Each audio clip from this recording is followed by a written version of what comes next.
इस वीडियो में हम लोग देखेंगे हीट ट्रीटमेंट पर ऑब्जेक्टिव क्वेश्चन, यानी कि ऊष्मा उपचार पर ऑब्जेक्टिव क्वेश्चन देखेंगे। इसमें हम लोग सिर्फ 35 क्वेश्चन को कवर करेंगे, लेकिन टोटल हीट ट्रीटमेंट से आपको क्वेश्चन रहेगा 100 से ज़्यादा, जो हम 3 वीडियो में कंप्लीट करेंगे। दोस्तों यहाँ पे माफ़ करिएगा कि यहाँ पे कि आपको जो सही ऑप्शन है वो आपको टिक किया हुआ मिल रहा है। इसमें से अगली बार जब वीडियो हम लोग आपके सामने लाएंगे तो उसमें टिक नहीं रहेगा। ये ऐसा वीडियो है जिसमें टिक पहले से लगा है, इसके लिए माफ़ करिएगा। पहला क्वेश्चन है कि हार्डनिंग की प्रक्रिया करने में धातु पर हार्डनेस के गुण पर क्या प्रभाव पड़ता है। तो हार्डनिंग की प्रक्रिया में धातु पर हार्डनेस का गुण जो रहता है वो बढ़ता है, और आपको बता देंगे कि हार्डनेस बढ़ता है और डक्टिलिटी घटता है हार्डनिंग प्रक्रिया में। इसका करेक्ट ऑप्शन हो जाएगा ऑप्शन नंबर ए, बढ़ाया जाता है। हार्डनिंग प्रक्रिया द्वारा धातु के हार्डनेस के गुण को बढ़ाया जाता है, जबकि डक्टिलिटी कम होती जाती है। दूसरा क्वेश्चन है टेम्परिंग में क्या होता है, आपको बताना है। तो टेम्परिंग में आपको पता होगा कि भंगुरता कम होती है और टफनेस बढ़ता है। इसका पहला ऑप्शन सही है कि टेम्परिंग में भंगुरता कम करके टफनेस को बढ़ाया जाता है।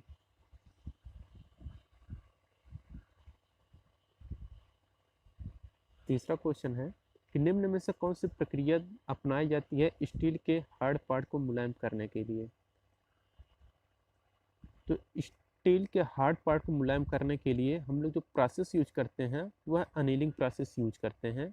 इस प्रक्रिया द्वारा स्टील के हार्ड पार्ट को मुलायम किया जाता है अनीलिंग प्रोसेस द्वारा। चौथा क्वेश्चन है कि कौन सी विधि जिसमें लो कार्बन स्टील की सतह पर गहराई में कार्बन की मात्रा बढ़ाई जाती है। अगर आपको लो कार्बन स्टील में कार्बन की मात्रा अगर बढ़ाना है तो उसके लिए हम लोग कार्बोराइजिंग प्रोसेस का यूज करते हैं। तो इसका करेक्ट ऑप्शन है option number C, carburising process का यूज करते हैं लो कार्बन स्टील की सतह पर गहराई में कार्बन की मात्रा बढ़ाने के लिए। पांचवा क्वेश्चन है कि निम्न में से किस विधि द्वारा स्टील पर ठंडी या गर्म हालात में कार्य करने के बाद उसे सामान्य दशा में लाया जाता है। तो नॉर्मलाइजिंग एक ऐसी विधि होती है जिसके द्वारा स्टील पर ठंडी या गर्म हालात में कार्य करने के बाद उसे सामान्य दशा में लाया जाता है। इसका डी ऑप्शन से हो जाएगा नॉर्मलाइजिंग। छठा क्वेश्चन है कि माइल्ड स्टील के पार्ट की सरफेस को घिसने से बचाने के लिए कौन सी प्रक्रिया अपनाई जाती है, आपको बताना है। तो माइल्ड स्टील के पार्ट की सरफेस को घिसने से बचाने के लिए हम लोग जो प्रोसेस यूज करते हैं वह रहता है केस हार्डनिंग। तो इसका डी ऑप्शन से हो जाएगा केस हार्डनिंग। चलते हैं नेक्स्ट क्वेश्चन पे। केस हार्डनिंग के बारे में हम लोग थोड़ा जान लेते हैं कि केस हार्डनिंग है क्या। तो केस हार्डनिंग में माइल्ड स्टील के पार्ट को हार्ड तथा सरफेस को घिसने से बचाने के लिए की जाती है, उसे हम लोग केस हार्डनिंग कहते हैं। केस हार्डनिंग में टफ कोर तथा डक्टाइल स्किन बनती है और इसके द्वारा कंपोनेंट की ऊपरी सतह को घिसा अवरोधी बनाया जाता है। और लो कार्बन स्टील को केस हार्डनिंग द्वारा महंगी हार्ड कार्बन स्टील या एलॉय स्टील के समान उपयोगी बनाया जाता है। और आपको बता देते हैं कि लो कार्बन स्टील को 800 डिग्री सेल्सियस से 950 डिग्री सेल्सियस तक गर्म किया जाता है।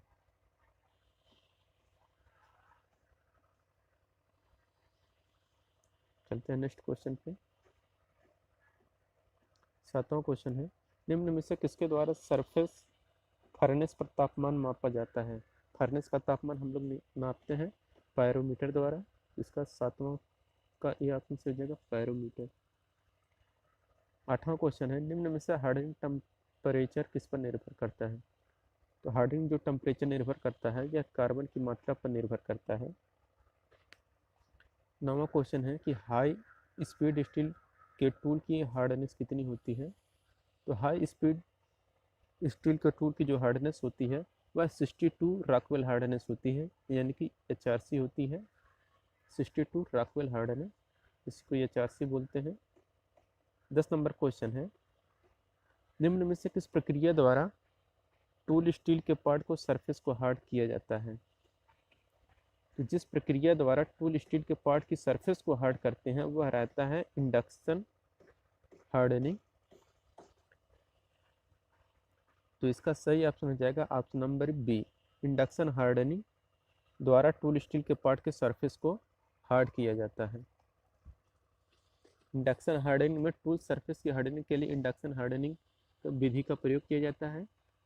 इस प्रक्रिया में टूल को विद्युत इंडक्शन द्वारा गर्म किया जाता है और इसके द्वारा बाहरी व अंदरूनी सतहों को केस हार्ड किया जाता है और इस प्रक्रिया में सरफेस फिनिशिंग खराब भी नहीं होती है और इसका प्रयोग मास प्रोडक्शन में करते हैं और इस विधि द्वारा स्केल फ्री सतह का निर्माण होता है, अर्थात सतह सपाट होती है और इसका प्रयोग क्रैंकशाफ्ट के लिए किया जाता है और इसकी सहायता से स्टील को तुरंत हार्ड किया जाता है। इतना चीज़ याद रखिएगा इंडक्शन हार्डनिंग के बारे में। चलते हैं नेक्स्ट क्वेश्चन पे। नेक्स्ट क्वेश्चन है कि किस पार्ट को ऑक्सी एसिटिलीन टार्च के लौ द्वारा गर्म किया जाता है तथा साथ में पानी का फव्वारा देकर पार्ट को ठंडा करते हैं। यह प्रक्रिया किस विधि में अपनाई जाती है? यह विधि जो अपनाई जाती है यह फ्लेम हार्डनिंग में अपनाई जाती है। तो इसका ए ऑप्शन से हो जाएगा फ्लेम हार्डनिंग। फ्लेम हार्डनिंग के द्वारा हम उसी इस्पात को केस हार्ड कर सकते हैं जिनमें कार्बन की परसेंटेज 0.3% से 0.6% तक हो। कितना? 0.3% से 0.6% तक हो, सिर्फ उसी में हम लोग फ्लेम हार्डनिंग कर सकते हैं। इतना याद रखिएगा। और इस प्रक्रिया में फ्लेम ऑक्सी एसिटिलीन का होता है और इस प्रक्रिया के द्वारा सबसे अधिक मोटाई का केस भी प्राप्त किया जा सकता है। इतना चीज़ याद रखिएगा फ्लेम हार्डनिंग के बारे में। 12 नंबर क्वेश्चन है स्टील पीस अनीलिंग में क्या करना चाहिए? तो स्टील पीस अनीलिंग में हम लोग करना चाहिए कि पीस को फर्नेस में ही ठंडा होने देना चाहिए। इसका ए ऑप्शन सही हो जाएगा कि स्टील पीस अनीलिंग में पीस को फर्नेस में ठंडा होने देना चाहिए। 13 नंबर क्वेश्चन है किस हाई स्पीड स्टील की हार्डनिंग के बाद फिर से 400 डिग्री सेल्सियस से अधिक के तापमान पर गर्म करके ठंडा करने से क्या प्रभाव पड़ता है? इसका जो प्रभाव पड़ता है कि ये कठोरता बढ़ाती है और इसकी सेकेंडरी हार्डनिंग कहते हैं इसे। 14 नंबर क्वेश्चन है निम्न में से किस कारणवश कास्ट आयरन का स्ट्रेस रिलीजिंग करना आवश्यक माना जाता है? तो कास्ट आयरन का स्ट्रेस रिलीजिंग करना आवश्यक है क्योंकि उसमें रेजिडुअल स्ट्रेस होते हैं, रेजिडुअल स्ट्रेस होते हैं, इसीलिए हम लोग स्ट्रेस रिलीजिंग करते हैं कास्ट आयरन का। 15 नंबर क्वेश्चन है ड्रिल की हार्डनिंग के लिए उसे गर्म करके तेल में किस अवस्था में क्विंचिंग की जानी चाहिए? तो ड्रिल की हार्डनिंग के लिए उसे गर्म करके तेल में हम लोग खड़ी अवस्था में क्विंचिंग करते हैं। इसका बी ऑप्शन से हो जाएगा कि खड़ी अवस्था में हम लोग क्विंचिंग करना चाहिए ड्रिल की हार्डनिंग के लिए उसे गर्म करके तेल में। 16 नंबर क्वेश्चन है स्टील की कार्बन परसेंटेज का प्रभाव निम्न में से किस पर निर्भर नहीं करता है? तो स्टील में का जो कार्बन परसेंटेज होता है उसका प्रभाव किस पर निर्भर नहीं करता? वो कहता है लोअर क्रिटिकल पॉइंट पर निर्भर नहीं करता है। लोअर क्रिटिकल पॉइंट पर निर्भर नहीं मतलब इफेक्ट नहीं पड़ता है, कोई भी प्रभाव नहीं पड़ता है।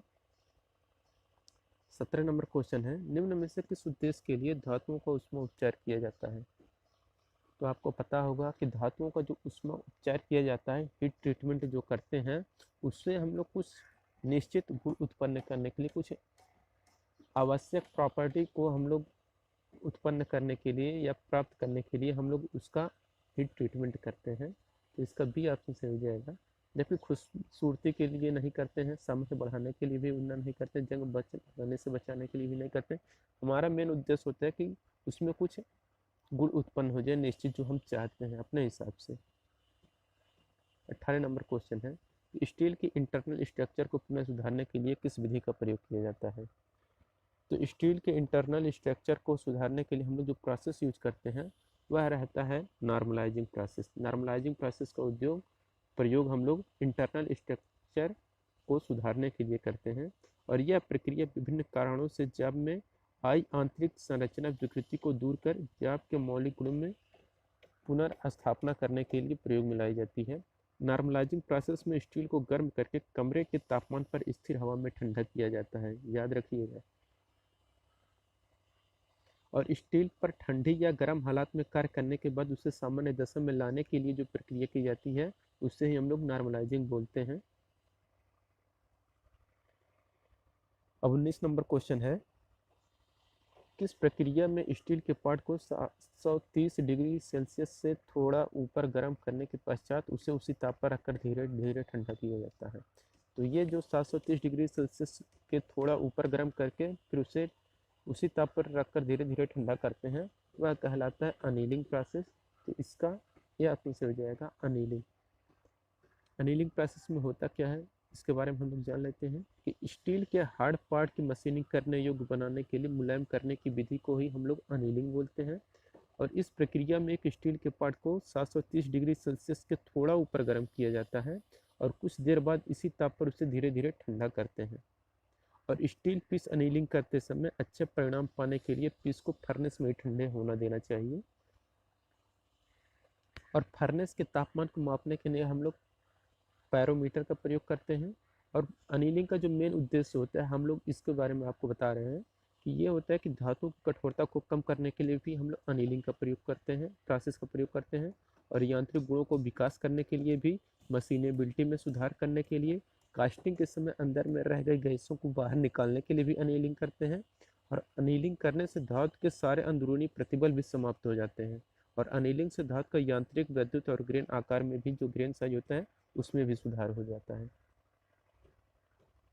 20 नंबर क्वेश्चन है, निम्न में से किस कारण से उसमें उपचार करने में स्टील का पार्ट क्रैक हो जाता है? आपको बताना है उसमें उपचार करने से स्टील का जो पार्ट क्रैक हो जाता है, इसका कारण यह होता है कि इसे बहुत तेजी से ब्रांड में ठंडा किया गया है। इसका डी ऑप्शन सही होगा, याद रखिएगा आप लोग। 21 नंबर क्वेश्चन है, निम्न में से किस उद्देश्य से स्टील की नॉर्मलाइजिंग की जाती है? तो अभी आपको पता है कि जो नॉर्मलाइजिंग प्रोसेस की जाती है तो यह इंटरनल स्ट्रेस को दूर करने के लिए किया जाता है, नॉर्मलाइजिंग प्रोसेस। तो इसका सी ऑप्शन से हो जाएगा, अंदरूनी स्ट्रेस को दूर करने के लिए या इंटरनल स्ट्रेस को दूर करने के लिए हम लोग नॉर्मलाइजिंग प्रोसेस यूज करते हैं स्टील के लिए।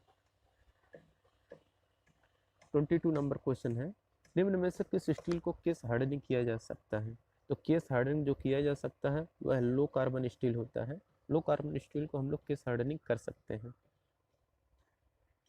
23 नंबर क्वेश्चन है, स्टील को हार्ड करने के पश्चात एक और उसमें उपचार प्रक्रिया क्या कहलाता है? तो स्टील को हार्ड करने के पश्चात एक और उसमें उपचार प्रक्रिया कहलाता है टेम्परिंग। टेम्परिंग क्या होता है इसके बारे में हम लोग जान लेते हैं। तो 23 का पहला ऑप्शन से हो जाएगा टेम्परिंग। स्टील को हार्ड करने के पश्चात एक और उसमें उपचार प्रक्रिया कहलाती है टेम्परिंग। कि इस्पात को कठोरता यानी स्टील को हार्डनेस प्रदान करने के पश्चात उसमें उत्पन्न हुई ब्रिटाइलनेस यानी कि जो भंगुरता प्राप्त होती है उसी को समाप्त करने के लिए तथा उसको और बहुत उपयोगी बनाने के लिए हम लोग टेम्परिंग करते हैं। टेम्परिंग में भंगुरता कम करके टफनेस को बढ़ाया जाता है। याद रखिएगा कि टेम्परिंग में भंगुरता कम करके टफनेस को बढ़ाया जाता है। और हाई स्पीड स्टील को 550 डिग्री सेल्सियस से 600 डिग्री सेल्सियस पर टेम्पर किया जाता है। 24 नंबर क्वेश्चन है, किस प्रक्रिया का प्रयोग करके स्टील की टफनेस बढ़ाने तथा भंगुरता कम करने के लिए किया जाता है? तो अभी हम आपको ऊपर ही पहले बताए हैं कि टेम्परिंग जो करते हैं हम लोग वो टफनेस बढ़ाने के लिए तथा भंगुरता को कम करने के लिए हम लोग टेम्परिंग प्रोसेस करते हैं। इसका सी ऑप्शन से हो जाएगा टेम्परिंग। 25 नंबर क्वेश्चन है, केस हार्डनिंग की वह विधि जिसमें गर्म स्टील पर अमोनिया गैस छोड़ा जाता है क्या कहलाता है? तो केस हार्डनिंग की वह विधि जिसमें गर्म स्टील पर अमोनिया गैस छोड़ा जाता है वह कहलाता है नाइट्राइडिंग। इसका डी ऑप्शन से हो जाएगा नाइट्राइडिंग। इस्पात की ऊपरी सतह में नाइट्रोजन को प्रवेश कराने की विधि को ही हम लोग नाइट्राइडिंग कहते हैं। और इस प्रक्रिया में इस्पात को अमोनिया गैस के वातावरण में 500 से 550 डिग्री सेल्सियस तक गर्म भी करते हैं। और आपको बता देते हैं कि इसके द्वारा इंजन की valve seat, guide, gear, gauge तथा बुश आदि को हार्ड करते हैं। और एक बार नाइट्राइडिंग करने के पश्चात कंपोनेंट का अनेलिंग नहीं किया जा सकता है। याद रखिएगा कि अगर एक बार आप नाइट्राइडिंग प्रोसेस यूज कर दिए हैं तो उस कंपोनेंट पर अनेलिंग प्रोसेस आप नहीं कर सकते हैं। और स्टील के हार्ड पार्ट की मशीनिंग करने योग्य बनाने के लिए मुलायम करने की विधि नाइट्राइडिंग कहलाती है। 26 नंबर क्वेश्चन है कि अनेलिंग का सर्वश्रेष्ठ परिणाम पाने के लिए स्टील को किस अवस्था में ठंडा करना चाहिए? तो अनेलिंग का सर्वश्रेष्ठ परिणाम पाने के लिए स्टील को हम लोग जिस अवस्था में ठंडा करना चाहिए वो रहता है कि ताप की सप्लाई का स्विच ऑफ करके फर्नेस में धीरे धीरे ठंडा होने के लिए छोड़ देना चाहिए। 27 नंबर क्वेश्चन है, किस ताप पर हाई स्पीड स्टील को टेम्पर किया जाता है? तो हाई स्पीड स्टील को जो टेम्पर करते हैं वह 550 से 600 डिग्री सेल्सियस के तापमान पर करते हैं। ये हम आपको पहले भी बता चुके हैं, तो याद रखिएगा कि हाई स्पीड स्टील को जो टेम्पर करते हैं 550 से 600 डिग्री सेल्सियस के टेम्परेचर के रेंज में करते हैं। और है 28 नंबर की स्टील की नाइट्राइडिंग किस तापमान पर की जाती है? तो अभी हम आपको बताए हैं ऊपर की स्टील की जो नाइट्राइडिंग होती है यह 500 से 550 डिग्री सेल्सियस के तापमान पर की जाती है। तो 28 का सी ऑप्शन से हो जाएगा। 29 नंबर क्वेश्चन है, निम्न में से किस विधि में स्टील को फर्नेस में ठंडा होने के लिए छोड़ दिया जाता है? तो अनीलिंग प्रोसेस ऐसा प्रोसेस है जिस विधि में स्टील को फर्नेस में ठंडा होने के लिए छोड़ दिया जाता है। 30 नंबर क्वेश्चन है कि निम्न में से अनीलिंग का मुख्य उद्देश्य क्या होता है? तो अनीलिंग का मुख्य उद्देश्य होता है कि मशीनेबिलिटी को बढ़ाना। तो इसका सी ऑप्शन से हो जाएगा। मशीनेबिलिटी यानी कि मशीनन करने की योग्यता बनाने के लिए हम लोग अनीलिंग प्रोसेस यूज करते हैं।